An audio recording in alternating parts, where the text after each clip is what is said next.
में व्यथित होने लग जाता है।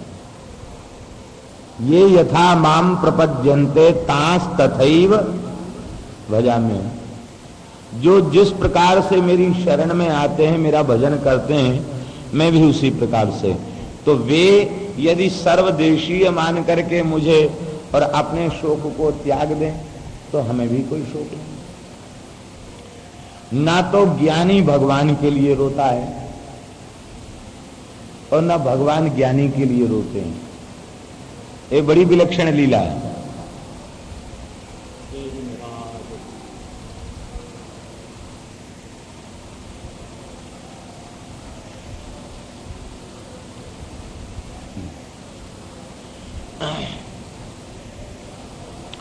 ज्ञानी भगवान के लिए नहीं रोता। ज्ञानी भगवान के लिए क्यों नहीं रोता? बोले उसका कारण है वो अपने से अतिरिक्त मानता ही नहीं, अनतिरिक्त रूप में परमात्मा की अनुभूति करता है। माने अपनी स्वतंत्र सत्ता न मानकर वो तद्रूप ही मानता है। तो इस कारण से वो उसको रोने गाने की जरूरत क्या है? वो तो कहता है कि जो नीचे भी है, ऊपर भी है, दाएं भी है, बाहर भी है, भीतर भी है, बाहर भी है, कण कण में जो व्याप्त है, और वह आत्मै वेदम सर्वम, वह आत्मरूप परमात्मा हमसे अतिरिक्त नहीं है। सोहमस्मि, इस प्रकार के ज्ञान में जब वह स्थित हो जाता है तो रोने गाने की जरूरत क्या है? और भगवान भी उसके लिए नहीं रोते हैं। लेकिन प्रेमी भगवत प्राप्ति के लिए प्रतिपल व्याकुलता उसकी बढ़ती है, और जब प्रेमी की व्याकुलता बढ़ती है तो उस प्रेमी को प्राप्त करने के लिए ठाकुर की भी व्याकुलता बढ़ती है। क्योंकि ये यथा माम प्रपद्यन्ते तांस तथैव भजामि। ज्ञानी ज्ञान के बल पर प्रपत्ति को स्वीकार करते हैं। मुमुक्षुर्वै शरणमहं प्रपद्ये। और भगवान के भक्त वे तो केवल वे मोक्ष की कामना तो करते ही नहीं। न नाक पृष्ठम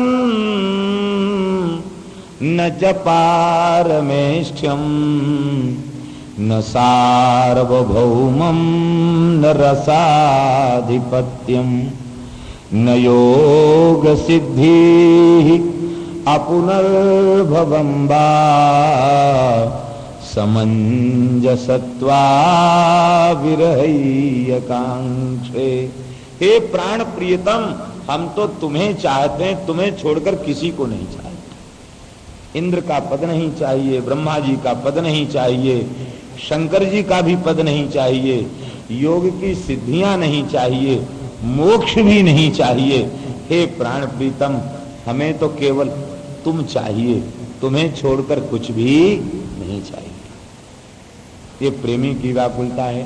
तो उद्धव वे ब्रजवासी प्रेमी हैं, उन प्रेमियों को मोहग्रस्त कहना अपराध है। प्रेमी को मेरे चिंतन में कितना सुख मिलता है अभी तुमको पता नहीं है। ब्रह्मानंद में डूबे हुए अमलात्मा विमलात्मा परमहंस महात्माओं को अनंत अनंत काल तक ब्रह्मानंद की अनुभूति करने में जिस सुख की अनुभूति होती है उससे अनंत अनंत गुणित सुख मेरी विरह के व्यथा के एक क्षण में प्राप्त हो जाता है। एक क्षण में इस मेरे दर्शन की प्यास भीतर जग जाए, ऐसी कामना बड़े बड़े योगी करते हैं, बड़े बड़े सिद्ध करते हैं, बड़े बड़े ज्ञानी करते हैं। ब्रजवासियों की महिमा को अस्वीकार मत करो। और उद्धव, तुम्हें लगता है मैं दुखी हूं? दुखी नहीं, मुझे अपने प्रेमियों की याद करने में जितना सुख मिलता है उतना दूसरी किसी क्रिया में सुख नहीं मिलता।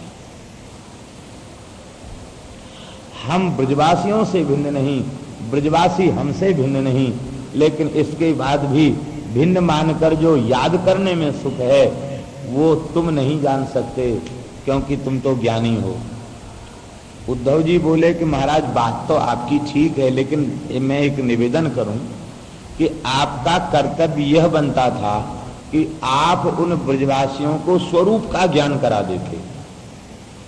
स्वरूप का ज्ञान क्या है? भगवान ने पूछा स्वरूप का ज्ञान क्या? बोले स्वरूप का ज्ञान ये है कि भेद नहीं है, यही स्वरूप का ज्ञान।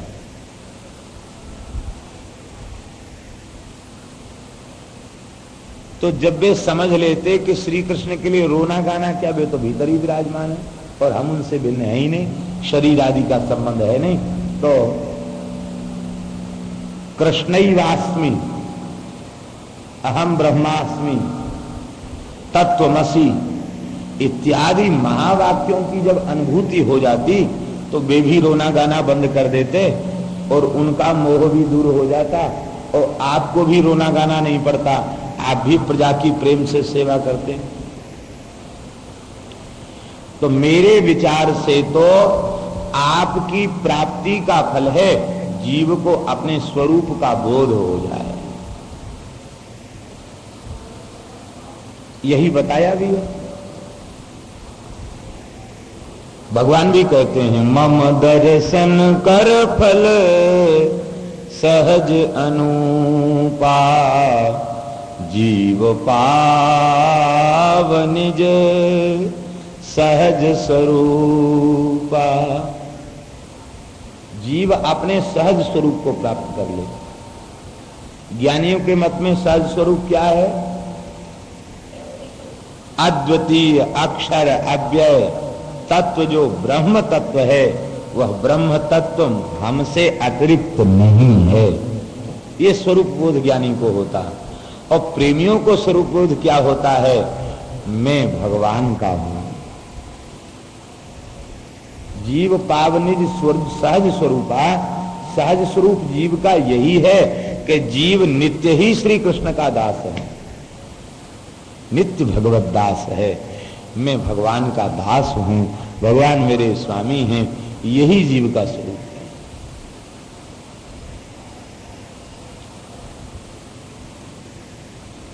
बार बार उद्धव जी कह रहे थे कि भगवान आपने ज्ञान दिया नहीं, यदि ज्ञान देते तो दोनों के कष्ट की निवृत्ति हो जाती। भगवान बोले भाई उद्धव, उन ब्रजवासियों को ज्ञान की आवश्यकता ही नहीं है। भाई जिसे ज्ञान प्राप्त करने की इच्छा हो जिज्ञासु को ज्ञान दिया जाता है, और जिसमें जिज्ञासा ही नहीं ज्ञान की उसको ज्ञान क्या दिया जाएगा? उद्धव जी बोले भगवन ऋते ज्ञानान्न मुक्ति ही, वेद में लिखा है बिना ज्ञान के मुक्ति नहीं होती और मुक्ति ही जीव का अभिष्ट है। और आप कैसे कहते हैं कि ऐसा भी कोई विश्व में साधक है कि जिसे ज्ञान की इच्छा न हो? भगवान ने कहा ऐसा विश्व में साधक नहीं, ऐसे साधक ब्रज में है जिन्हें ज्ञान की इच्छा नहीं, क्योंकि ज्ञान से मिलेगा मोक्ष और मोक्ष उन्हें चाहिए ही नहीं। वे विशुद्ध प्रेमी हैं। उद्धव उनके भीतर प्रेम इतना लबालब भरा हुआ है कि ज्ञान के प्रवेश की उसमें जगह नहीं है, अवकाश नहीं है। जैसे किसी बर्तन में लबालब ऊपर तक भरा हो कोई वस्तु, तो भले ही बढ़िया से बढ़िया चीज हो, लबालब जब घट पहले से ही भरा हुआ है, पात्र पहले से ही भरा हुआ है, तो उसमें डालेंगे तो क्या होगा? तो बाहर निकल जाएगा, भीतर नहीं जाएगा। तो ब्रजवासियों का लबालब प्रेम से हृदय भरा हुआ है, और भरा हुआ ही नहीं है, क्योंकि भरे हुए पात्र में भी कुछ न कुछ अट जाता है, थोड़ा बहुत तो अट जाएगा ना। भरा हुआ ही नहीं है, वह प्रेम भरा होने पर भी उबल रहा है और नेत्रों के मार्ग से छलक रहा है। जो बह रहा है, पात्र भर गया और भरने के बाद बाहर निकल रहा है, निकलते ही चला जा रहा है, उसमें कोई दूसरी वस्तु क्या रखेंगे? ब्रज के विरही लोग विचारे, बिन गोपाल ठगे से ठाड़े, अति दुर्बल तन कारे, ब्रज के विरही लोग विचारे। जो को कान कान कही बोलत, जो को कान कान कही बोलत, असुवन बहत पनारे, ब्रज के विरही लोग विचारे। ये दशा है ब्रजवासियों की। वहां तुम ज्ञान क्या दोगे, ज्ञान टिकेगा ही नहीं, बह जाएगा प्रेम के प्रवाह में ज्ञान। उद्धव जी सब कुछ सुनने के बाद भी उत्तर क्या देते हैं?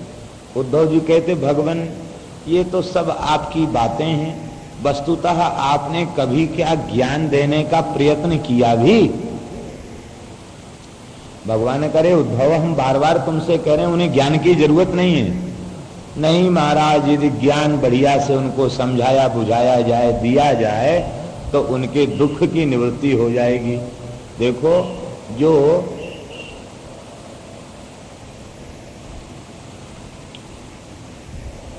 ये ऐसी स्थिति है, जो अभी कुछ पढ़ करके आया है, कुछ सीख करके आया है, उसमें एक प्रबल इच्छा होती है कि मैं कैसे अपनी पंडिताई का प्रदर्शन करूं। विद्वान में, कलाकार में, पहलवान में, जो नया है, नया कलाकार, नया पहलवान, नया विद्वान, नया धनवान। पुराना धनवान प्रदर्शन नहीं करेगा, नए धनवान में भी इच्छा होती है वो कैसे सबके सामने प्रमाणित कर दे कि हाँ ये भी कोई आदमी है।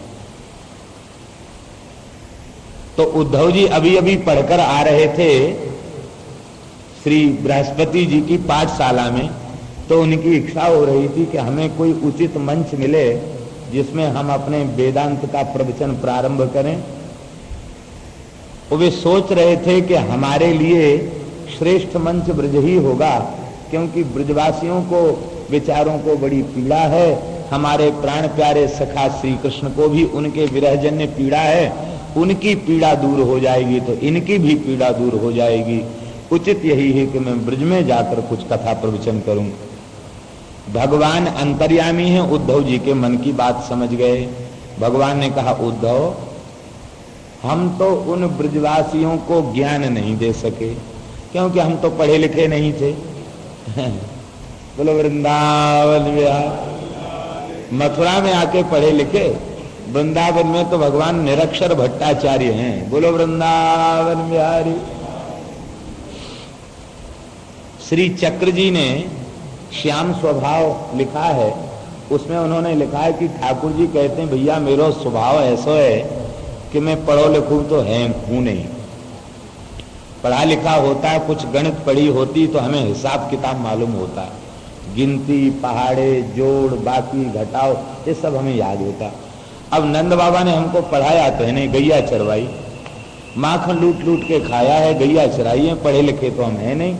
इसलिए अपने प्रेमियों से हिसाब किताब चुकाना हम नहीं जानते, और जो हिसाब किताब चुकाने वाले हैं उनसे मैं प्रेम भी नहीं करता। हाँ, बस मैं तो इतना ही हिसाब जानता हूं कि पूरा दे दो और पूरा ले लो, अपना संपूर्ण समर्पण कर दो। और बस ऐसे जो प्रेमी हैं जो कहते हैं, कन्हैया बस तुम ही हमारे हो और दूसरा कोई नहीं है। मैं भी कहता हूं, प्यारे तुम्हारे बिना संसार में मेरा कोई नहीं, बस मैं तो ऐसा प्रेमी हूं। तो हम तो ज्ञान नहीं दे पाए उन विचारों को, लेकिन आप बड़े ज्ञानी हो, आपका बड़ा उपकार होगा, आप चले जाइए, लेकिन सावधानी पूर्वक ज्ञान देना। पहले उनकी मनस्थिति को समझ लेना, इसके बाद ज्ञान देना। क्यों? ये मनस्थिति समझा रहे हैं भगवान। 2-3 श्लोकों में भगवान ब्रजवासियों के मन की स्थिति समझा रहे हैं। गच्छोद्धव ब्रजम सौम्या पित्रोर्नौ प्रीतिमावा गोपीनां मदवियोगाधिं मत्संदेशैर्विमोचय।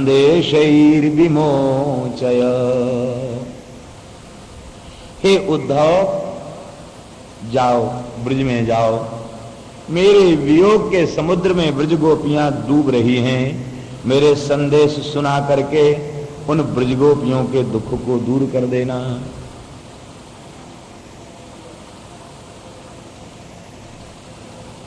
वैसे एक श्लोक में 4 चरण होते हैं।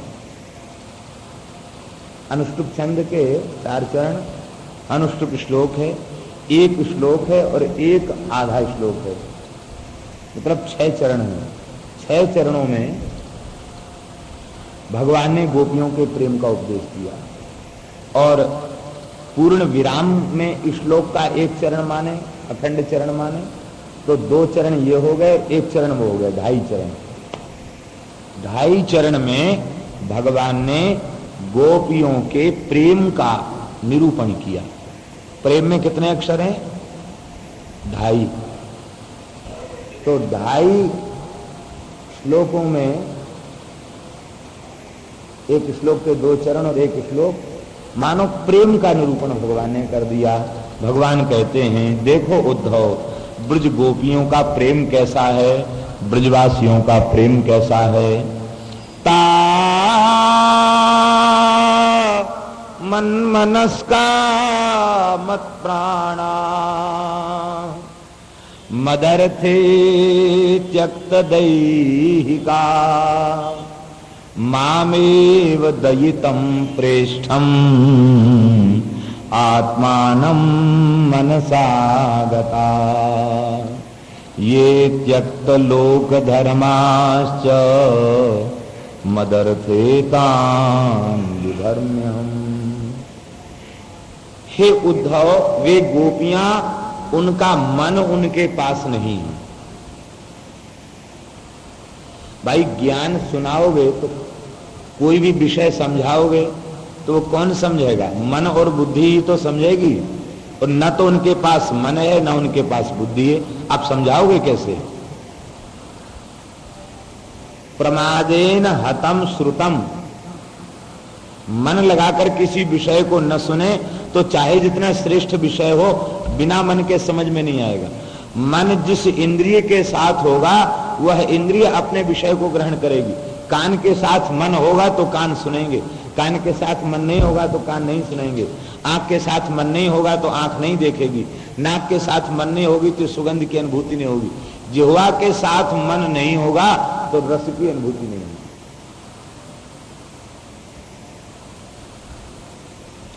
मन का ही खेल है। तो ठाकुर जी ने कहा कि उद्धव, ब्रजवासियों के पास मन नहीं है, समझाओगे कैसे? ता मन मनस्का, मैं ही उनका मन हूं, उनके पास मन नहीं है। मेरे मन में उनने मन को एकाकार कर रखा है। मत प्राणा, बिना मन के भी कुछ सुन लिया जाता है, कभी कई बार बिना मन के भी कुछ कर दिया जाता है, बिना मन के भी सुन लिया जाता है। तो ठाकुर जी कहते हैं उनके प्राण भी उनके पास नहीं है।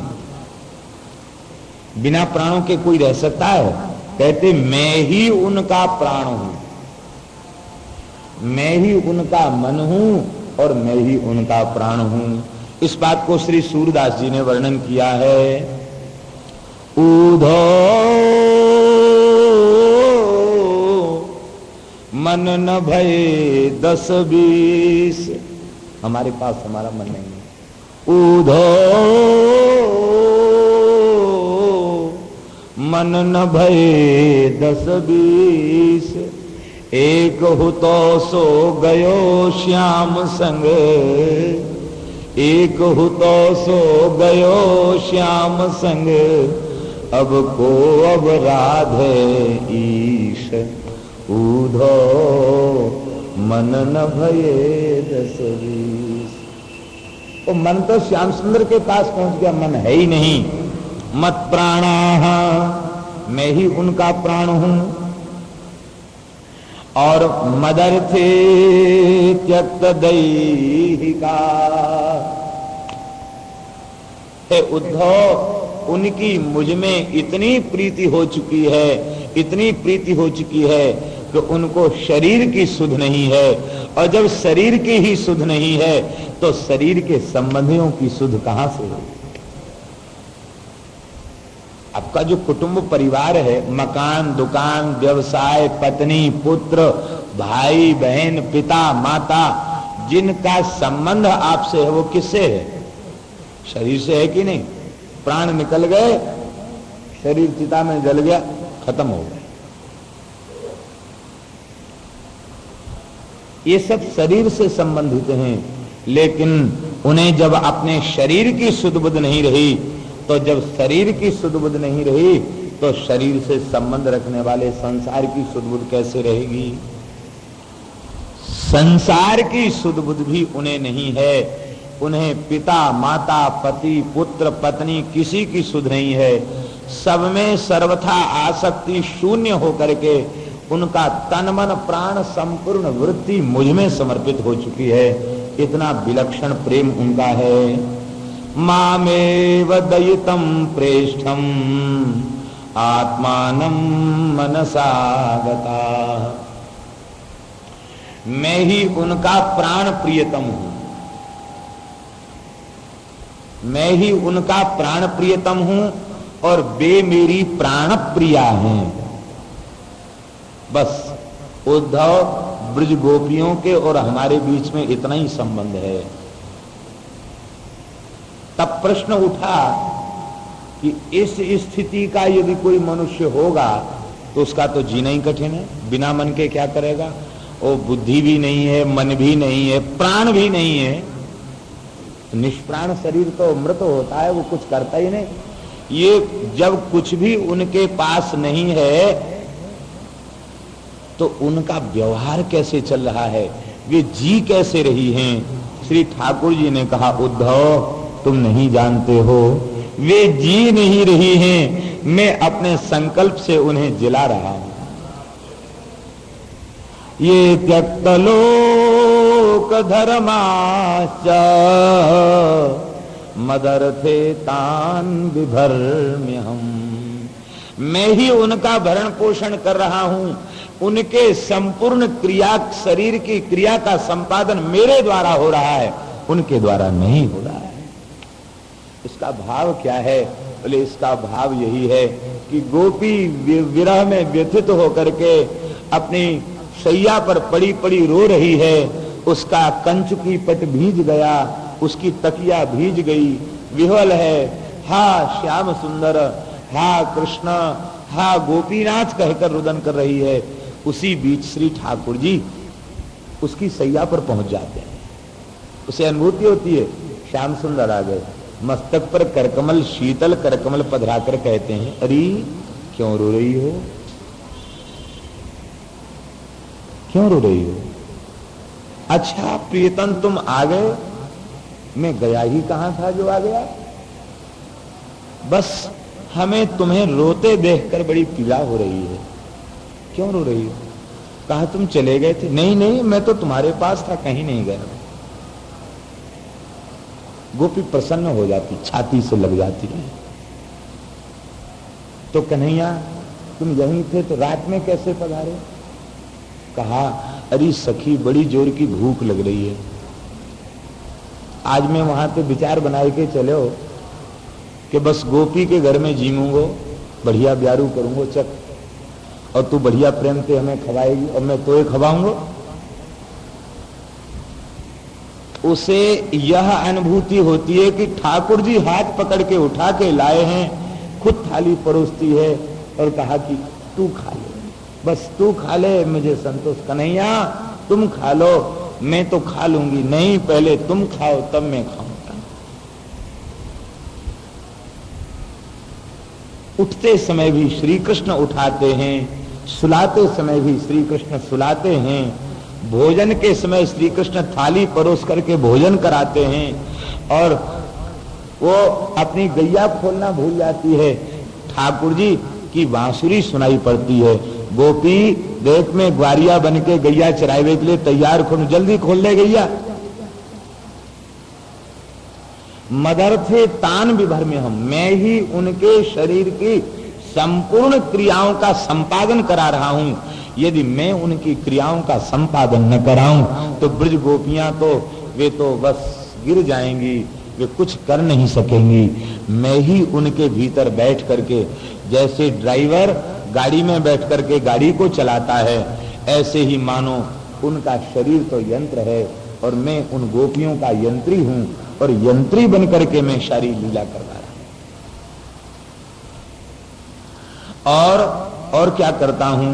कहते और मैं गोपियों के हृदय में ऐसी अविरल उत्कंठा प्रकट कर देता हूं।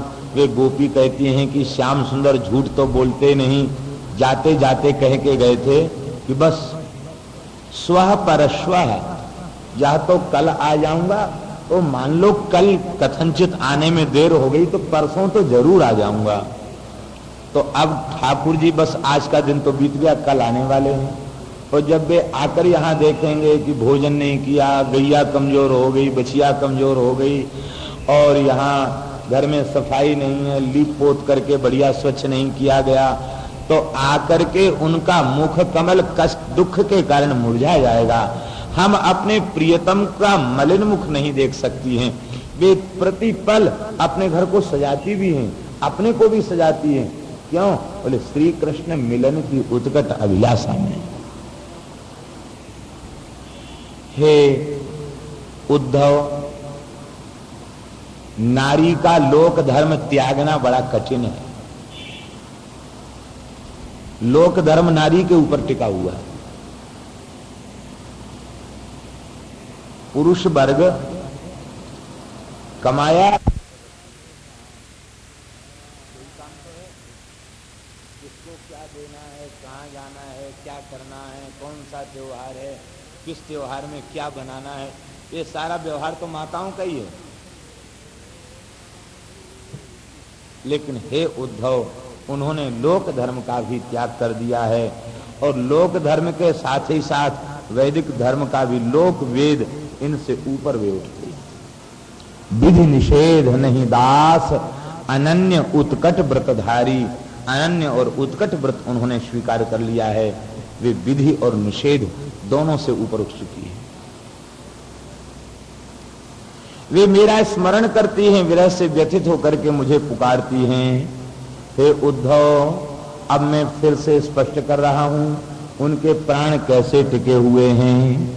धारयन्त्यति कृच्छ्रेण प्रायः प्राणान् कथंचन प्रत्यागमन संदेशैर्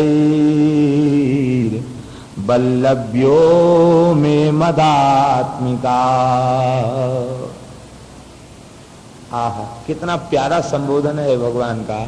भगवान कहते हैं उद्धव मदात्मिका, मेरी आत्मा, मेरे प्राण, मेरी आत्मा जो ब्रज गोपियां हैं, वे मेरी आत्मा, मेरे प्राण जो ब्रज गोपियां हैं, वे अत्यंत कष्टपूर्वक प्राणों को धारण कर रही हैं। मेरे संकल्प के बल से उनके भीतर प्राण टिके हुए हैं। क्या संकल्प है? बोले मैंने उनके भीतर एक संकल्प प्रकट कर दिया है कि मैं जरूर आऊंगा। इसी आगमन की प्रतीक्षा में प्राण टिके हुए हैं। प्रत्यागमन संदेशैर बल्लभ्यो में मदात्मिका। मेरी आत्माएं जो ब्रजबल्लभियां हैं, ब्रज गोपियां हैं, वे मेरे दर्शन की अभिलाषा में जीवित हैं। उद्धव जी को भगवान ने अपना पीतांबर उड़ा दिया। अपनी जैसी धोती पहनते हैं ऐसी धोती पहना दी, नूपुर, कटी कौंधनी और मयूर पंख का मुकुट भी बांध दिया और कहा अब जाओ। ऐसे क्यों भेजा? बोले उद्धव, मैं अपना रूप देकर तुम्हें इसलिए भेज रहा हूं। उद्धव जी भी श्याम वर्ण के हैं और ठाकुर जी भी श्याम वर्ण के हैं। ऐसे लगता मानो उद्धव जी श्री कृष्ण के प्रतिबिंब हो, कितने सुंदर हैं।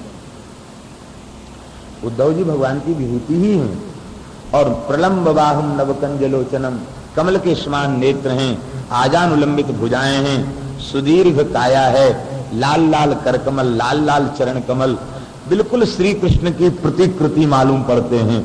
और अब ठाकुर जी ने उनको मोर पंख का मुकुट और बांध दिया, अपना पीतांबर और उड़ा दिया। अब तो लगे कि साक्षात श्री कृष्ण हैं। भगवान बोले उद्धव मैं अपना स्वरूप देकर तुम्हें इसलिए भेज रहा हूं कि इन ब्रजगोपियों के नेत्रों में, मन में, प्राणों में केवल मैं ही बसा हूं। यदि इस रूप में तुम जाओगे तभी तुम्हारा आदर होगा, यदि मेरे स्वरूप में तुम नहीं जाओगे तो वे तुमसे बात तक नहीं करेंगी। बस उन्हें तो केवल हम चाहिए, हमें देखना और किसी को देखना ही नहीं। इसलिए मैं अपना स्वरूप देकर भेज रहा हूं। मानो भगवान ने अपना स्वरूप देके उद्धव जी को क्या भेजा, भगवान स्वयं ही उद्धव के रूप में ब्रज गोपियों के प्रेम का साक्षात्कार करने के लिए। जब उद्धव जी को इस प्रकार का वर्णन किया तब उद्धव जी समझे कि वस्तुतः प्रेम की उच्च कोटि की दशा है, प्रेम की उच्च कोटि की अवस्था उद्धव जी की है, गोपियों की है। लेकिन चलो फिर भी दर्शन तो करेंगे, प्रयत्न तो करेंगे कुछ सिखाने का। रथ में बैठ करके उद्धव जी गोकुल आए। निम्लोचत विभावसौ, सूर्यास्त के समय उद्धव जी आए और उद्धव जी ने ब्रज की शोभा का दर्शन किया। श्री नंद महल में पहुंचे। हमारे ब्रज के संतों का कथन है कि उद्धव जी पहली बार ब्रज आए थे, इसलिए उद्धव जी ने किसी ब्रजवासी से पूछा कि नंद महल किधर की ओर है, किधर है नंद महल? तो ब्रजवासी बोलो कि भैया तू कहाँ से आयो? बोले मैं मथुरा से आयो। अच्छा मथुरा से आयो, नंद महल में कछु काम है तेरो? हाँ वो बहुत जरूरी काम है। अच्छा तो ठीक है, तू सूदो चलो जा महल से एक बड़ो मोटो पनारो चल रहे हो ना भाई, ये तू समझ जाइयो कि ये नंद को महल है। उद्धव जी ने पूछा, पनारा जानते हैं? पानी का प्रवाह, जल का प्रवाह जहां नाली से चल रहा हो वहां जाना। उद्धव जी ने कहा कि नंद महल में कोई झरना है क्या?